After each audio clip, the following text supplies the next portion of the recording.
The goal of this piece was to kind of reinvent cinema lighting. Basically, it goes back to 2015 when our pilot Brad Meyer and a couple of co-workers from Freefly were attaching an LED-powered China ball to the Alta 6, and the footage just completely blew me away. That sparked the whole idea. After a few months, we traveled to upstate New York to test all this out, and we just couldn't believe the results. The problem was the light didn't have quite enough output, and we were pushing 30,000 ISO. After a lot of testing and building, we finally created a light that had about 10 times as much output. Adding in the new RED Helium 8K allows us to shoot a clean image at 3200 ISO. And with the support of Freefly systems and their new MōVI Pro, this is really a game changer for the future of cinema. My name is Tim Sessler. And I'm Brandon Bray, and here's a behind-the-scenes look at our latest piece, The Light.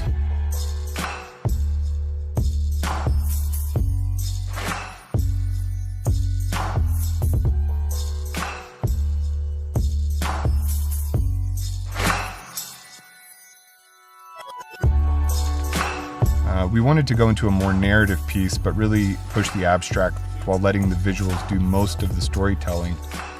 Our goal was to really stylize this. Oftentimes it was just one or two light sources.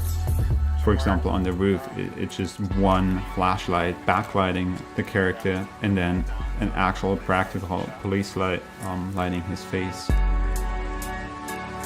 And then the rain just made everything more incredible, so yeah, we lucked out. That's just the spirit of the whole project.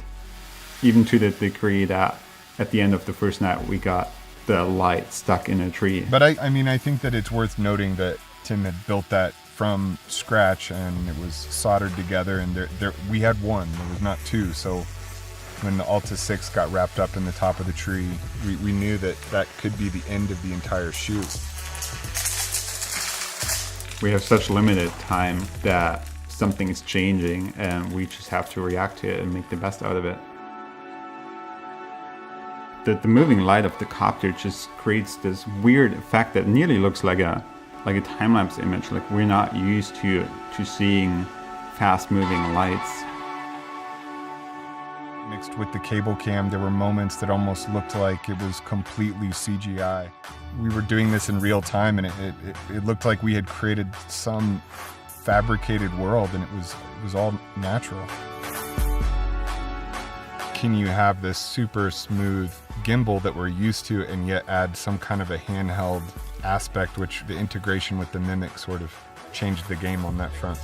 You can basically go from a perfectly stable shot to something that feels alive, that feels handheld, that feels completely different. You can do that all in one shot. That's incredible to me.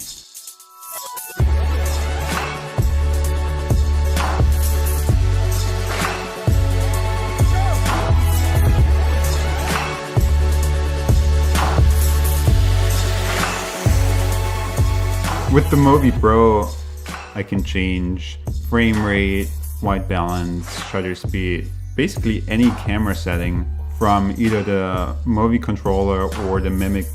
It's all perfectly integrated, and it really simplifies the whole process. Also, the integrated power option completely streamlined a lot of different aspects to the workflow, so that we were able to concentrate on one thing instead of 4 or 5. Our gaffer on this was Brian Stansfield, and he really brought the production to a completely different level. He just kept adding in all of these colors. It was incredible to kind of go through these layers of red and then green and then blue and then black, or vice versa.